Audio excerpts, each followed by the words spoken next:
Hi friends, ഇന്ന് ഞാൻ ഉണ്ടാക്കുന്നത് ബനാന മിൽക്ക് ഷേക്കാണ്. ഇത് നമുക്ക് വളരെ ഈസി ആയിട്ട് ഉണ്ടാക്കിയെടുക്കാൻ പറ്റുന്നൊരു മിൽക്ക് ഷേക്കാണ് കേട്ടോ.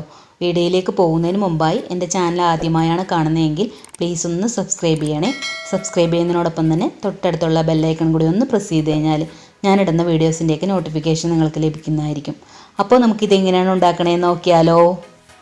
അപ്പോൾ അതിനായിട്ട് ഞാനിവിടെ മീഡിയം സൈസ് 2 ഏത്തപ്പഴമാണ് എടുത്തിരിക്കുന്നത്. വലുതാണെന്നുണ്ടെങ്കിൽ 1.5 ഏത്തപ്പഴം എടുത്താൽ മതി കേട്ടോ. എന്നിട്ട് ഇതുപോലെ ചെറുതായിട്ട് കട്ട് ചെയ്ത് വെച്ചിട്ടുണ്ട്. ഇനി നമുക്കൊരു മിക്സിയുടെ ജാർ എടുത്തിട്ട് അതിലേക്ക് ഈ പഴം ചേർത്ത് കൊടുക്കാം.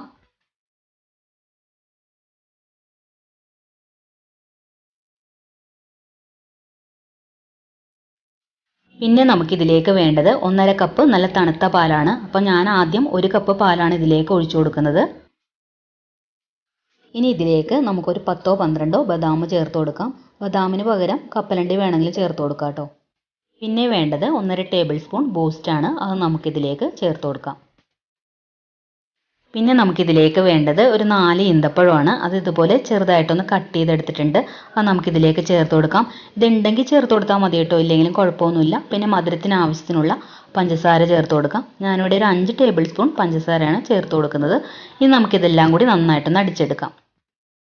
ഇപ്പോൾ ഇത് നല്ലപോലെ അടിച്ചെടുത്തിട്ടുണ്ട്. ഇനി നമുക്ക് ബാക്കിയുള്ള 1/2 കപ്പ് പാലും കൂടി ചേർത്തിട്ട് ഒന്നും കൂടി ഒന്ന് അടിച്ചെടുക്കാം.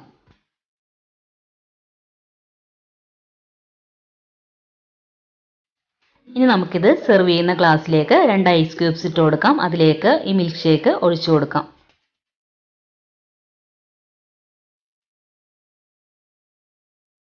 അപ്പോൾ ഇത്രയേ ഉള്ളൂ. നല്ല ടേസ്റ്റി ആയിട്ടുള്ള ഒരു മിൽക്ക് ഷേക്കാണ് കേട്ടോ ഇത്. എല്ലാവരും ഒന്ന് ട്രൈ ചെയ്ത് നോക്കണം. ട്രൈ ചെയ്ത് നോക്കിയിട്ട് ഫീഡ്ബാക്ക് മറക്കാതെ കമൻസിൽ അറിയിക്കണം.